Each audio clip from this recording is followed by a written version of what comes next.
Hello, everyone, and welcome to Future Nonprofit, a podcast and YouTube channel where we sit down with industry experts, both in and out of the nonprofit space, to talk about how to build and scale the nonprofits our world needs tomorrow. I'm your host, Ted Vaughn, the co-author of Culture Built My Brand and the co-founder of Historic Agency. If you have not yet checked out the audio version of Future Nonprofit, it is a highly produced, amazing 20 to 30-minute journey through each of our guests' stories. Be sure and check that out. Like and follow us wherever you get your podcasts or here on YouTube. And I hope you really enjoyed today's episode. We talked to some amazing people. If you had to describe what you do to a 5-year-old, what would you say? What would your kind of sticky sentence be to that 5-year-old to describe what you do for a living? I think I'd start by just saying it's summertime. And what are the kinds of things that you like to do in the summertime when you're not in school, and hear what that 5-year-old had to say, whether it's swimming, playing with friends, doing sports, summer camps, you name it. And then once I heard what hers or his response was, I'd say, well, that is what I do, is I want to make sure that all kids have access to learning that's fun and that takes place when they aren't in school. And that's not something that all kids necessarily have access to right now. And so my job is to raise money and work with really cool providers that work with kids in the summer and ensure that all kids can have access to that world that sits outside of school. Is music a part of your life? Is music something you're interested in? You enjoy music? Yeah, I enjoy music. I'm not a great musician, but I have 2 children who are. I've always listened to lots of music. When my kids were growing up, we always had music around. I'd sing to them. And I have a son who, especially, that's what he does for a career. He's a sound engineer, music producer. Oh, that's right. We talked about that. It's a big part of our life. If there was, if you had a song that was going to accompany you as you kind of walked on a significant platform to speak, or and they said, you have to have a piece of music to kind of open you up or bumper you. What would that piece be? I think it would be Closer to Fine by the Indigo Girls. Nice. Yeah. It's a meaningful lyric for you. Yeah, it brings me back to a really special time in my life when I was in college and with great friends. But when you listen to the music, and it's about going through different things in life and coming out the other side, and it's about also women empowerment, and I very much have tried to be a woman and a leader to other younger women that are coming alongside me. So it's one of the songs I'd pick. It's not the only one. Well, let's kind of dive into our first act, if you will, of the interview, and typically in this kind of origin story section, what I find is that there's some person or experience of trauma or positive experience that in childhood relates to the work you're doing today, or directly connects to the what or the why or maybe the how of your work today. Let's talk about your background. What's the thumbnail of your story of origin, and what are some of those more meaningful, you think, experiences or moments that have kind of shaped you into the person that you are today? I was always a very independent person growing up. I was always looking to explore and want to see what was happening in the world beyond the little town I grew up in outside of Chicago, called Naperville. And whether that was through summer experiences or leadership groups that I was part of, especially as I got older, I was on a swim team, like all of the kinds of things that you could do. I was always game to try it. But there was one couple areas that were more difficult for me. And one of them was I was a Jewish girl growing up in a town that I was one of the only Jews. So I was different, in the sense, not that I didn't have friends, but it was different. And so I always felt a little bit outside of like the typical. And I didn't quite have like a full community that I can lean into in that way until that shared my identity, a small group that went to my temple, but I wasn't religious in that sense. I just wanted more of a cultural identity and shared identity. And so I didn't find that until I was older, through a little bit in high school, through a leadership group, and then into college. But when I was in high school, I know all kids go through times in high school where they're just kind of check, not super happy, checking the boxes. I wasn't one of those kids that was super loved high school, and I just wanted desperately out and wanted to do something else. I would look up if there were other places that I could go to school. We did not have the resources to like go to a boarding school or something like that. And in my town at that time, this was in the 80s, there was public school or there was Catholic school, and that was it. And so I didn't even really have choice when it came to like school. And it wasn't until I was older and I was out of college and working my first job in Minnesota that I ended up stumbling upon a job where I was working for the people that started the first charter schools in the country.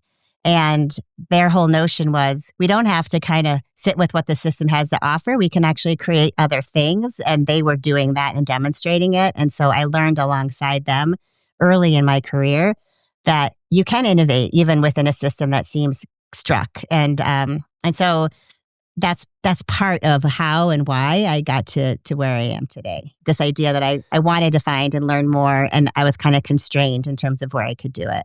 If we go back to your kind of childhood growing up, what did you want to be when you were a kid? Like, I wanted to be a stuntman because there was this TV show I watched called The Fall Guy with Lee Majors.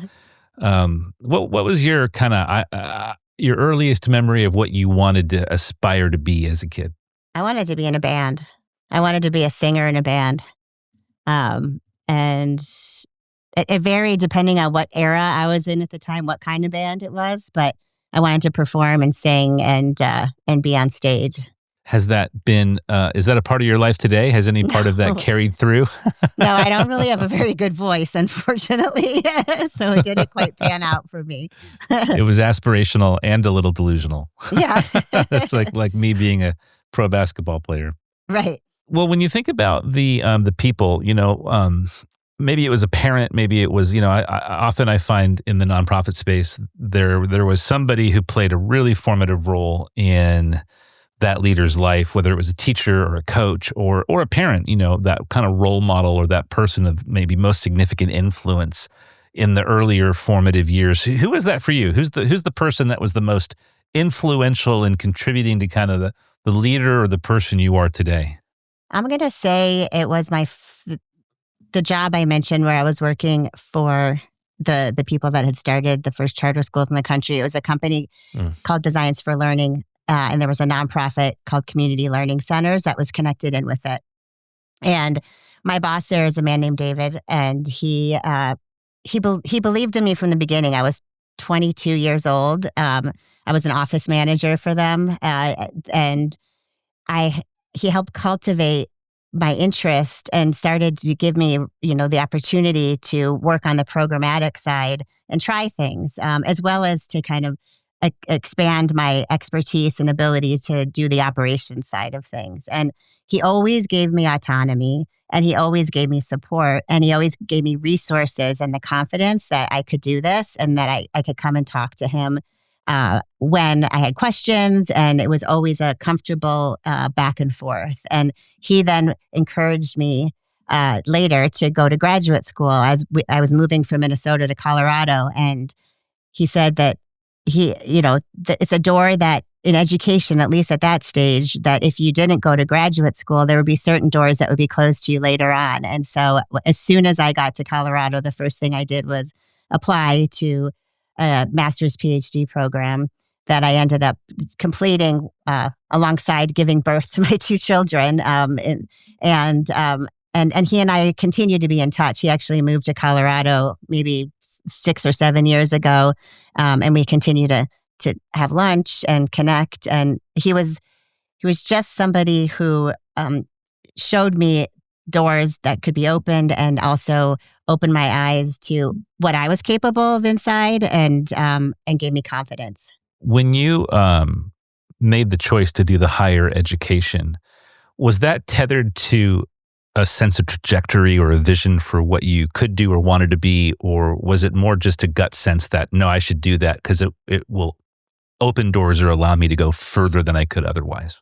I think it was both. I mean, it definitely, I don't know, at this stage in education, I think things are a little less traditional than they were back then, but anyone who was in education at that era got a master's at least. Not necessarily a PhD, but it was just kind of accepted that that's what you were going to do. When I graduated from college, from the University of Wisconsin in Madison, if you had told me I was going to go back to graduate school a few years later, I never would have believed it. I thought I was done with school at that point. I was ready to just live and work and learn in that world. And so when I applied and ended up going to grad school, I was thankful that I chose a program that allowed me to work and go to school at the same time. So it was kind of a part-time program, so I could apply what I was learning in the real world to what I was learning in the classroom. And that was meaningful to me. And I had the best experience in school I've ever had in my life was that stage where I felt like a professional. My grades were, all A's. I was learning and meeting people in the community, and it was a very good experience for me. It was hard. It was, it takes a lot of perseverance, especially on the PhD side. But that also taught me that I can do hard things and get through them, even with two little kids at home and working. Yeah, no, that's a lot. And not now, but at some point I want to revisit the tension of, I've been talking to a lot of successful women who have started something or are CEOs of multi-hundred million nonprofits, and the tension of being a woman in that level of leadership and a mom and just navigating all of that. So we'll get there for sure. But I want to understand a little bit about then the journey between what you're doing today, just the nonprofit space in general, and your education.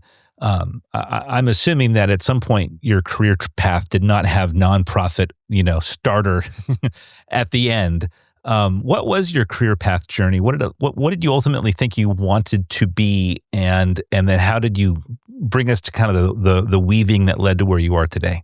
Well, after that first initial job with Designs for Learning and being opened up to the world of charter schools, that became kind of the launching pad of, I would say, the first 2 decades of my career. At some level, I was involved in the charter school sector in various ways. I am the founder of a charter school here in Colorado that was started with myself, some teachers, and some other community people, called the Odyssey School.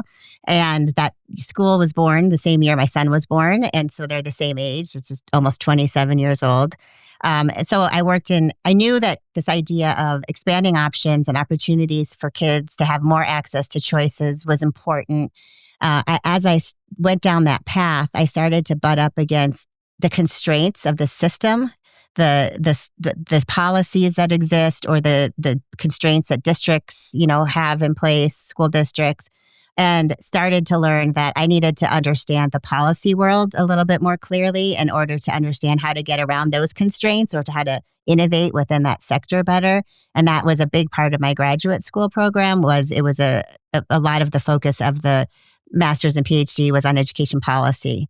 And so that's where I learned about how school financing works and how policies are created and implemented, and what are the kind of the backbones of our current education system. And then that kind of put me on a journey where I met some people who were in the policy world, and I ended up working for a for-profit small business that was an education consulting firm, and we focused on how to help states think differently about how they finance schools. A lot of my work was around innovation and choice, how do we create more schools within the public school sector that are going to meet the demands and needs of kids in different ways, or create schools where schools didn't exist, how to think creatively about new policies that address barriers in the system. And so I had a whole chapter that was really focused on policy, state policy, some district policy work. And that led me into meeting some people in the foundation world who were very interested in how to innovate within this Denver school system in particular. And that was a local family foundation here in Colorado called the DK Foundation. And there we were like a incubator of new ideas, almost like if they were education entrepreneurs who had concepts that they were designing to address challenges within the current system. We were like angel investors that could come in and give them early seed funding to take those ideas and roll with them for a little bit. We'd sometimes have education entrepreneurs that we would bring in residents that could have a space to do their work. And then we had some of our own interests and ideas that we wanted to pursue as a staff. And so it was a very creative space where I learned a lot about entrepreneurism and innovation in ways that weren't quite education-y, if you will. When you think about your actually, before I go there, I want to ask this question. So innovation's a really critical part of our podcast. It's a critical part of the work I believe in the nonprofit space today is thinking in new ways about how we reach donors, about how we. So I'm curious: is innovation in education and academia as cutting edge or innovative, if you will, as I experience it in other sectors and verticals, or does it often feel like it's a little bit more maybe held back because it's so baked into this institution that's hard to change? I believe it's the latter. I believe that innovation from within is very hard to do within the K-12 education system because of the way that it's been designed and built.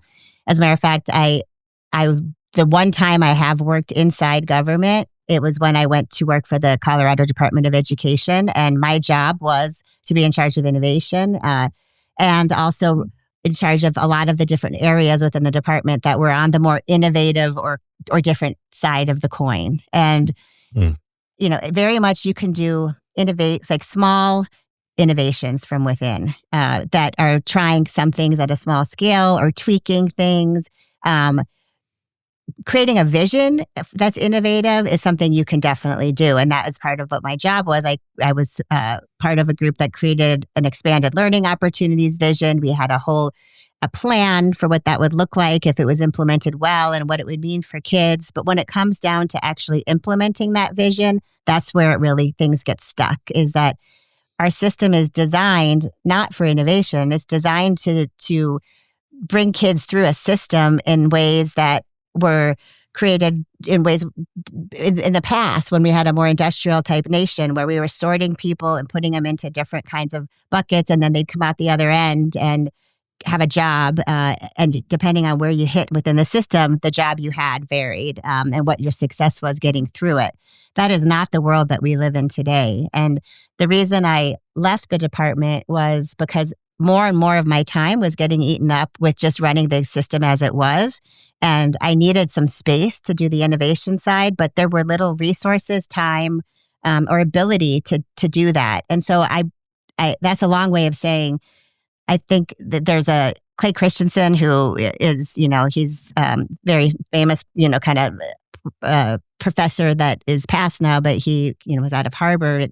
His Innovator's Dilemma book and concept is that people get kind of comfortable with running things the way they are, and then that leads to a process by which it's hard to innovate within. And so I think I had to leave that system in order to innovate. And so I do believe there's innovation happening in education. I just think it's often happening on the fringes of the system or outside of the system. And then the question is, what is it going to take to have those changes or those innovations take hold and move upstream so that more kids can have access to them?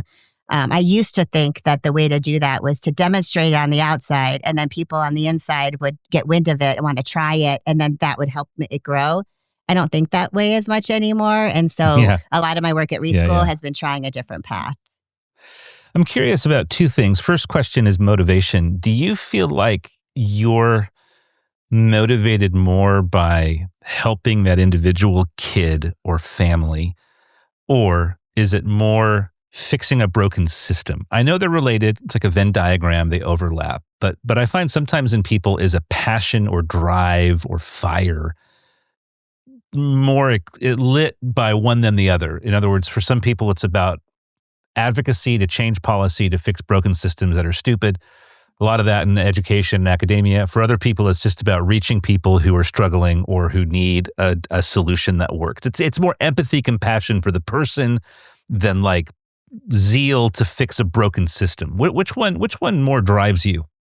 I very much have learned since starting RESCHOOL, the value of human-centered design, that when you understand the humans and the interests and needs and desires and contexts within which they live and operate and function, then you can design systems that align or reflect those needs. And so I don't think I can decouple the two. I believe if we understand the people and their needs and we're partnering with them in authentic ways and that we're co-designing ideas and solutions that match what they're looking for, then we are going to create systems that aren't necessarily fixing the old system, but that are responsive to people. And so it's evolving a system as compared to disrupting or busting it up, if you will. Like, Yeah. I think there's a lot of value that kids still get from going to school. And a lot of the families, most of the families that we work with at RESCHOOL, still send their kids to a public school. And that's important to them for lots of different reasons. But it's not enough. And so what is it that's beyond that experience in that particular school that's important and necessary? And how can we have our systems evolve so that we aren't always operating within the constraints of what it's always been, but that we can design something new that looks different and doesn't necessarily lose all of the things of the past one that were of value. It's interesting when I talk with people who are in education, there's often this riff, and I know it's more complex than this, but it's people who feel like we should be investing in and working in and through the public school system. And then other people who feel like the public school system's broken, depending, varying degrees of brokenness depending on the state, city you're in. So I'm going to put my kids in private schools. So there's this like private school, public school, almost at times a riff. I've seen it get pretty antagonistic. Based on what I hear you saying, I almost hear you saying, listen, private schools are often places of greater innovation, freedom, change, opportunity. Are you a private school supporter and a public school supporter? Like, what's your take on kind of that duality? I'm in favor of both. I really do. And I believe that the right school for each family and each kid should be their decision. And whether that's a public school or a private school or a parochial school or homeschooling their children, like, I believe that is families should be able to make that decision. The important things that people get from the public school system that they don't necessarily get if they choose to homeschool or go to a private school are often other services and things like food, aftercare, special ed services. There are just certain needs. A school that's down the street that their kids can walk to or they get a bus ride to. Like, it's often not the actual like education experience as it is some of the other things that the public education system has to offer that are important to families, especially those from under-resourced homes.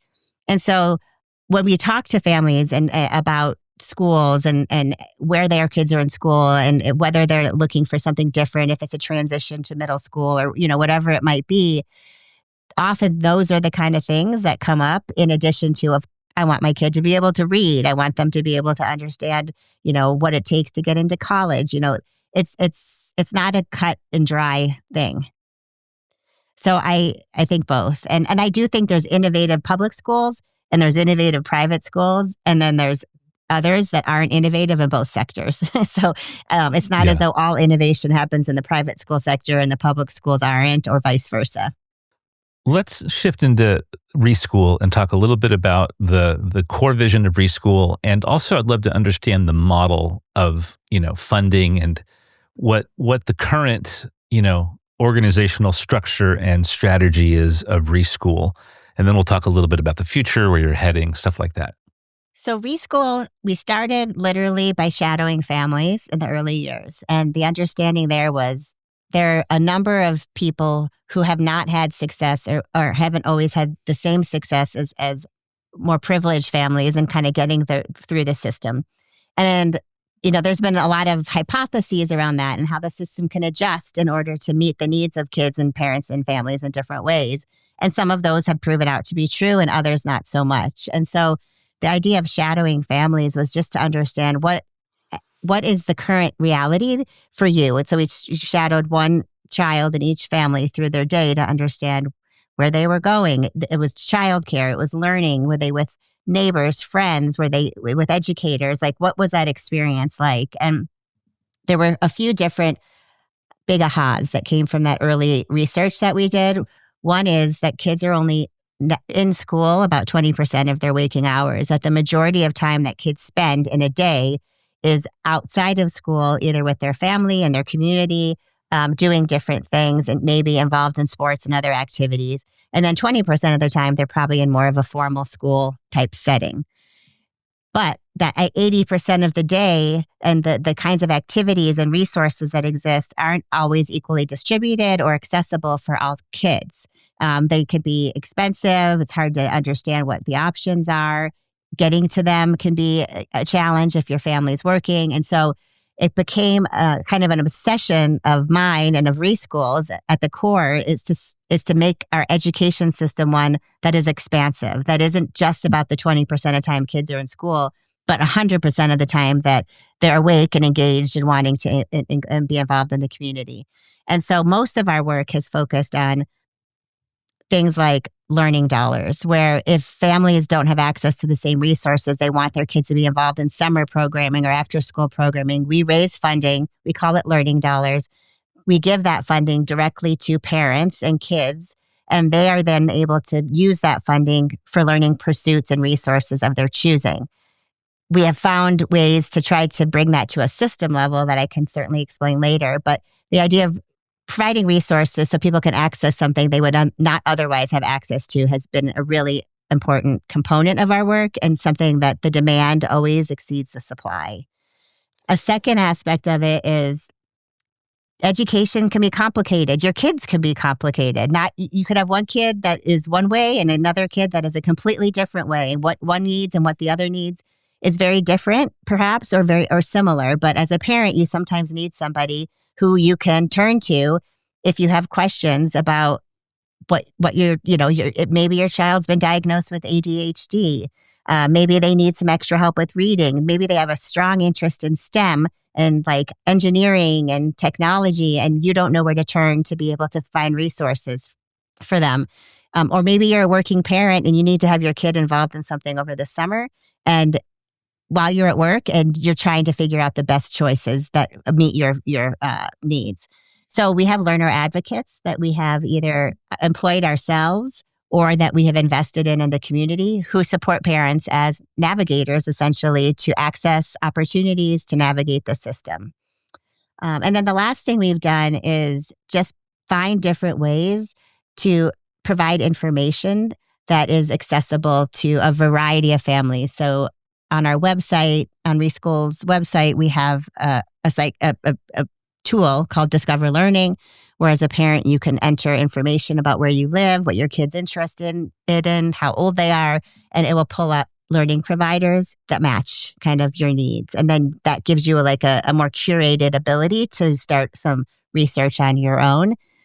We've also created a site called the Denver Learning Ecosystem site, which is more for system leaders and funders to understand what is the landscape of opportunity for youth outside of school, and where are we seeing gaps in our city, where might we need to invest more in that ecosystem. And so it's being a resource for the community. And then system plays. We've gone for ballot initiatives. We have tried to get city council at the local level to fund things in different ways. And so we're kind of we're involved from the direct family interaction all the way up through statewide ballot initiatives and policy work that happens depending on the year and kind of what's going on. Often we talk to nonprofits that have a very specific audience or specific cause, and you can see the specificity in the very narrow profile or demographic or psychographic that they're seeking to reach. It seems to me that what you're attempting to do is broad. In that you're not just going after people who struggle in a very narrow way. It seems like your audience are people who want to broaden their understanding of learning and be a part of the different ecosystem and understand. Is that accurate, or are you going after those who have lack of access to, or those who have lack of privilege? Is there a unique audience that you're attempting to serve through RESCHOOL? When we run our learning dollar funds, or when we think about the families that we're most wanting to ensure they have a good experience, it is the families who I would say, have historically been marginalized from our systems for various reasons or found them to be less accessible. And so it might be families that don't speak English as their first language, certainly families that live in under-resourced, lower-income communities where they might not have access to the same um, people or information or resources for their children that others do. And so our vision is like, if you can work in close proximity to those who face the greatest barriers to accessing a system and co-design new solutions together with them that work for them, that they're likely to work for everybody else because they have the most barriers. And as you work, in different communities with people, you're going to find that those with fewer barriers are going to be able to access things in a way if those with greater barriers can. So that's who I want to design with. And we largely work at a small scale in doing that work. We are not a big organization. So we can learn a lot running a small $75,000 fund, for example, with 40, 50 different kids and families, and then iterate on that and try it in different communities and see very similar results. That gives us to a ability to then say, okay, now I want to take this to the system level or to funders or to others to invest in, because we know that these are the components that are required in order to make sure it's available for more kids. Because one of the big things that most of us that run nonprofits know is that we can't fund fully the work that we want to do just from donors. I mean, it actually does eventually take some kind of a system play in order to really scale the work. Let's talk about what success looks like. So you're currently having, it seems to me, success in the Denver area. It is unique to Denver, or is it broader in Colorado? Statewide. I mean, most of our work right at the moment is, I would say, Denver metro area. So not just the city of Denver, but the surrounding communities. However, we have in the past worked on in other ways across the entire state. We've worked in the Springs. We've worked in mountain communities, rural communities, Western Slope. So we've been in various ways across the state.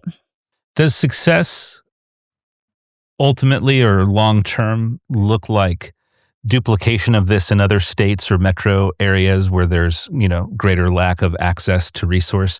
Or does success look like this model being adopted through more, civic structural systems and changing how a public education, like what ultimately is the win or the goal for RESCHOOL over like a 10-year horizon?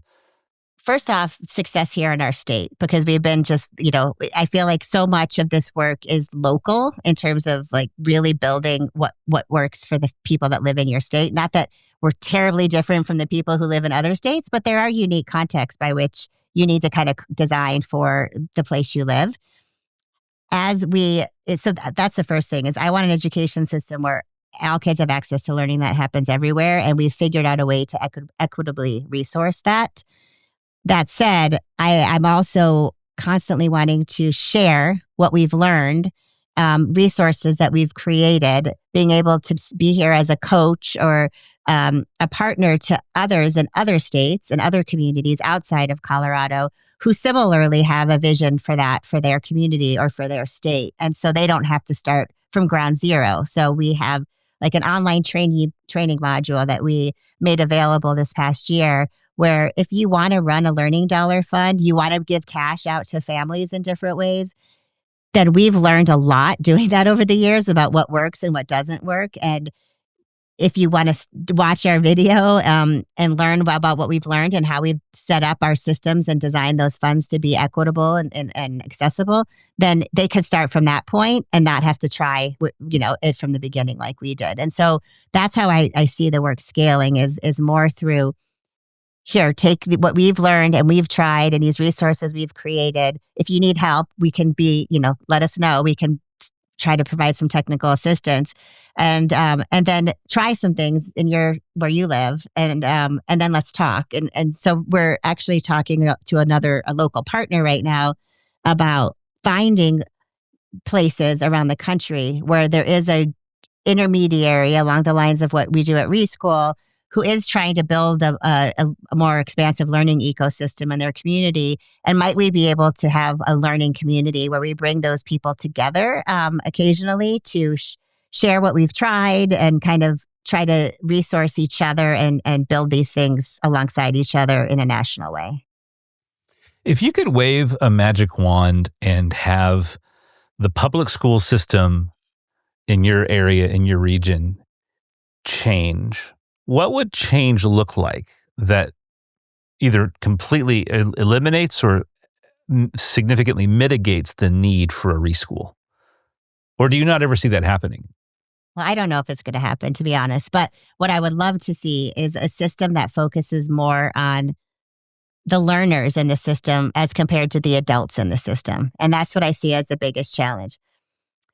We are designing systems that are, obviously at the end of the day, they're designed with the hopes that kids learn and but we're not necessarily personalizing our systems around the needs of the young people who are in them. So for example, depending on your school and where you serve, where you're located, if you truly had the freedom to be able to take a look at the population you serve, you might design school differently. You might design a school where kids aren't necessarily in seats from 9 o'clock to 3 o'clock every day.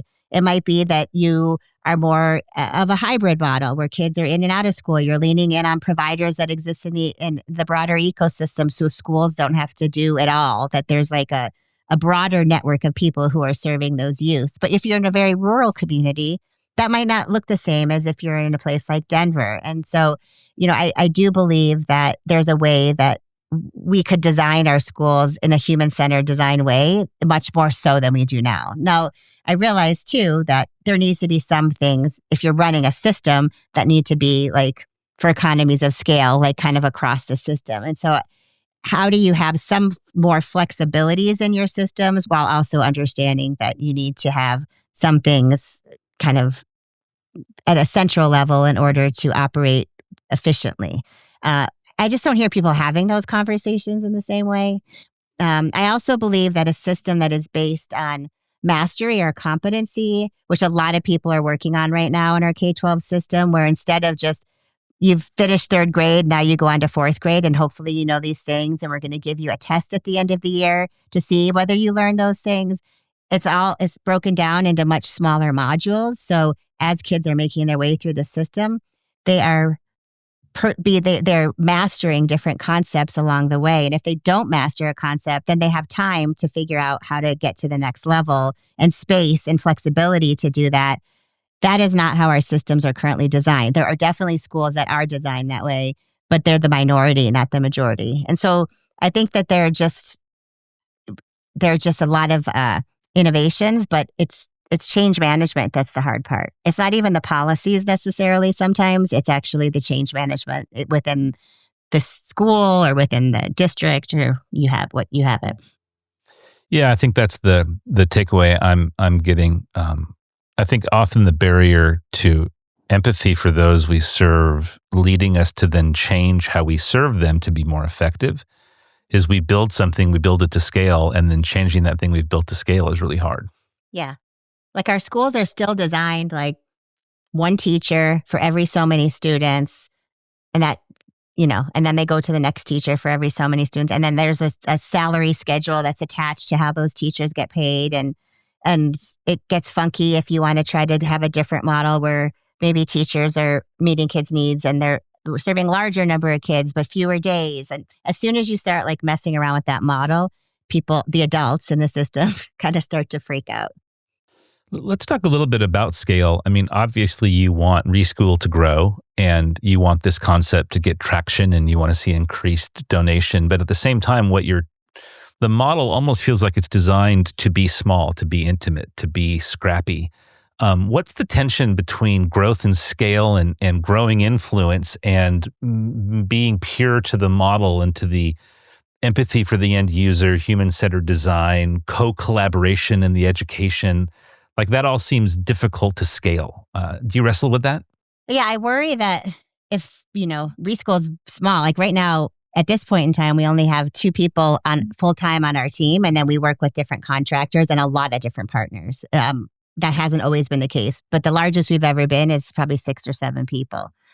And I struggle with whether it is if we got too big, that we lose sight of the ability to be in that very hyper local, like co-design space. And so I've always tried to figure out if we could stay small and lean and flexible and be the place where we're in close proximity to communities, we're understanding their needs, and then we have partners who can help be our partners to take things to the next scale, then that, and I spend my time on that with others on the team still doing the hyper local, then we're not responsible for doing it all ourselves as an organization. So we have policy partners. When we ran our ballot initiative in 2021, we had several partners and everybody played a different role because of their expertise and where they sat kind of within the system, whether it was a funder or a different type of organization or a political kind of partner. We all had the right skill set and to work as a collaborative in this way. So that's how I have been operating. But it can be hard as a nonprofit because I am small, especially right now. And that's partly because of the challenges right now in our economy. I'm trying to not grow and take on too much when things are so unpredictable right now.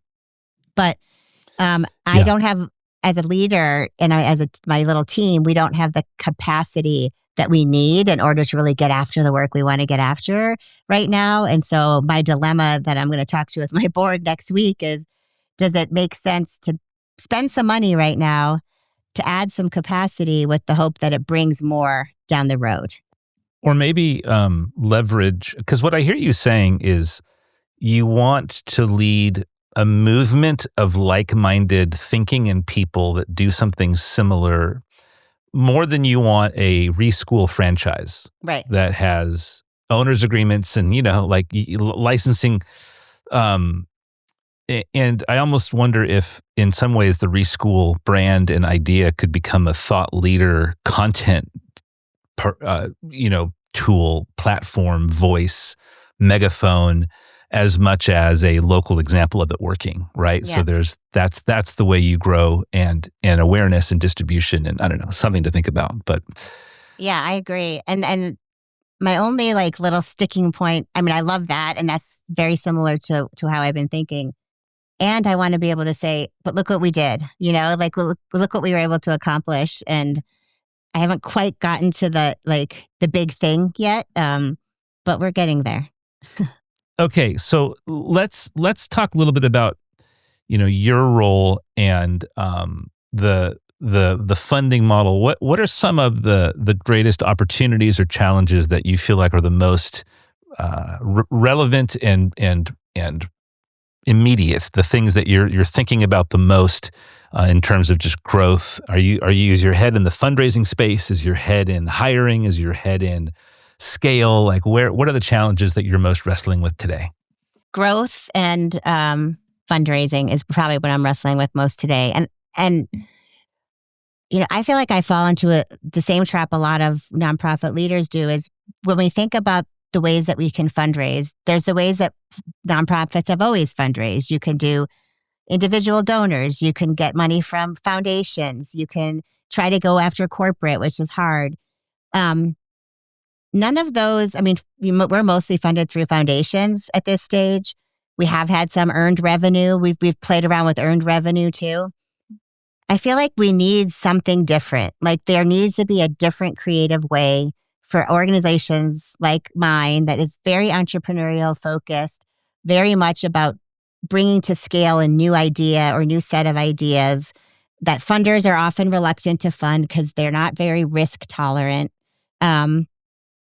And I don't know, when you and I talked during our pre-interview, you brought up some of these companies that are really more a mission-driven organization, and they figured out a way to use a product to resource what they believe, what they want to accomplish. And I would love to know if there are people out there who work with people like me or a group of people like me, because I've been bringing together other nonprofit leaders so that we're not all hustling and trying to do this with a scarcity mindset, but more of an abundance mindset.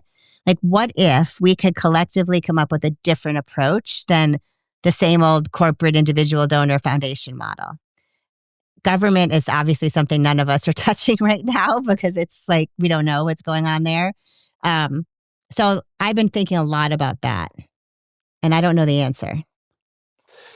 It's interesting. Sometimes I find we in the design thinking space are really good at applying design thinking to our service models, but not necessarily to our own organizations and how we solve problems. And Yeah. sometimes I think that's what's needed, right? Is some sort of design thinking workshop with the people in a similar model to develop new models. But I mean, yeah, I think I think you're wrestling with some really, really good questions and the right way. Um, and it's, for such a time as this, we have to figure out new models of funding. What about the amount of your time, like how much of your time goes to doing the actual work of Reschool versus leading the organization, right? It's doing the work of the business or working on the business. And of that working on the business, how much of it is fundraising? Like how much of your time goes to that space? I mean, I'm the only fundraiser for my organization right now. So I probably spend in a given week at least 50% of my time fundraising or like meeting with funders, thinking about funders, reaching out, writing grants, et cetera. Some weeks more, but definitely about 50%. Uh, this is where I was talking earlier about the capacity thing. When I've had more capacity on my team, I've been able to focus more on vision and strategy and where we're going and like always still fundraising, but I had people supporting like some of the grant writing and, that kind of like financial management, which I have some of that still. Yeah, I spend a lot of time on fundraising and I don't right now have enough time to like lift my head up from the weeds to, unless I'm talking to somebody like you, like to really think about where are we headed? What do we really need to be doing right now versus what we're spending our time on? Some of those writing, thinking, some of those things that, if, you get so close to the work, you lose sight of sometimes. And my nature, my personality, the way I operate best is definitely not in the weeds. Yeah. Yeah. Yeah. It's tough. It's tough to make it's tough to have the perspective that you as senior leader or founder need to have when you're so close to things you can't see the horizon. You can't look out past the immediate tree right in front of your face. Yeah. What do you think the greatest threat is to you? I mean, you're in this really great space, right? We're on the organizational life cycle. You're not simply in this kind of just getting going where you just have an idea, a wing and a prayer. You have something that's working, it's proven, it's raising funds, you have people, you're in that challenging space of kind of breaking through to the next level. What do you think the greatest threat or constraint is to moving to that next level, to breaking through whatever the glass ceiling is? What is that glass ceiling? What do you think the greatest threat is to moving through it? For me, in Reschool, I would say one right now, like some of the things we're pursuing are more around public investment in some of the ideas and resources and needs that have come from our work. So whether that be some kind of an initiative where you go to the voters again and ask for, let's say, a tax increase to fund, this work more broadly, this is a hard time to do that, in terms of people really feeling things in their wallets in ways that passing a tax increase might not be the right timing. So there are factors in our broader society that are influencing paths that we might want to pursue at this moment in time. That's one big challenge that I see. If you could hire one person tomorrow to move you into that space of greater ability to lead at a different level, would it be a fundraising person? Is that the critical hire? And did you say you were trying to hire that right now? Yeah, I'm looking for. I'm starting to line up some phone calls, interviews with some people that do that kind of work. That I've been debating. I almost feel like I need two people right now. I need that partner, that thought partner, and implementation partner who can help figure out like how we resource this thing over the next 5 years in a much bit more comprehensive, dependable, sustainable way, creatively, perhaps that's different, like we were talking about earlier. And then I need this more of a full-time ops person again, who I can offload a lot of the ops things. I have a part-time person doing that and outsourced to a fractional CFO. So it's not like I don't have people helping, but I'm the only internal person that's focusing a lot on our ops. And so if I had, again, I lost my ops person in January, but if I had somebody like that again internally, and then I could partner with this strategy, fundraising, development type person, I feel like that would be great. Okay, you're in a room of CEOs because of your success in Denver, because of what's working. You've been invited to share kind of Amy's thoughts for today's nonprofit leaders. What would you say to a room full of nonprofit leaders who, most of whom are in nonprofits that are much more significant in size and budget than yours, but there's something that you feel like you have to contribute to them? What is the wisdom, the nugget, the conviction, the thing that you would most want to say to that room? I would want to encourage them to spend time in very close proximity to the humans that they are designing their services for, and not create their strategies and their plans in an office building together with other peers, but to actually put aside their hat as the expert for the moment and get really scrappy and really spend some time with the people whom their services are for, to see the current reality that people are facing, the context within they're navigating the world and what their needs and interests are, and then reflect on whether that matches or aligns with what you've been doing as an organization. And if it doesn't, then I would encourage them to embark on some kind of a process of deep co-design with a partner who knows how to do that work. And there are really good people out there that do that work. I think the deep co-design is such a great topic of discussion. Here's my belief. There were about 1.9 million nonprofits in the world, in the US today. I believe that for the first time in decades, we're going to see a decline in the amount of nonprofits because philanthropy is creating such friction. Many will just not start. Many will go out of business, and there'll be a lot of mergers. And I think there likely should be a lot of mergers and a lot of collaboration and partnering together. And so I think that topic of what it means to co-design, to work together with other people, I think that's a really important topic and a good thing to explore. And it doesn't have to be a ton of time or a ton of money. I mean, we started shadowing 5 families and learned so much shadowing 5 families and spending maybe $5,000 in that process that we still apply every day, to a budget that's about $1.5 million. So it can be small. And then the only other thing I think I would share with them is maybe carve out an X percentage of your time and resources for innovation. Like maybe it's along the lines of what you learn from this process of listening to your end users and then creating things. Maybe it's funding some organizations who are doing something you're thinking is interesting, but maybe, not funding or partnering with that's interesting, but maybe not quite in your normal wheelhouse. Like having a little room in your organization to get outside your current box. When you talk about co-collaboration with the person that is on the receiving side of your services, for you, is that parents or kids? We've done both, actually. We've co-designed directly with parents and with youth. When it's been youth, it's either been in partnership with their parent in some cases, or youth that are middle school or high school age, where they have a little more agency and autonomy to be able to kind of get around. And if we give them money directly, for example, which we have done, they have a bank account at that point, or they can get themselves to an activity or partner with a friend. So we've done both.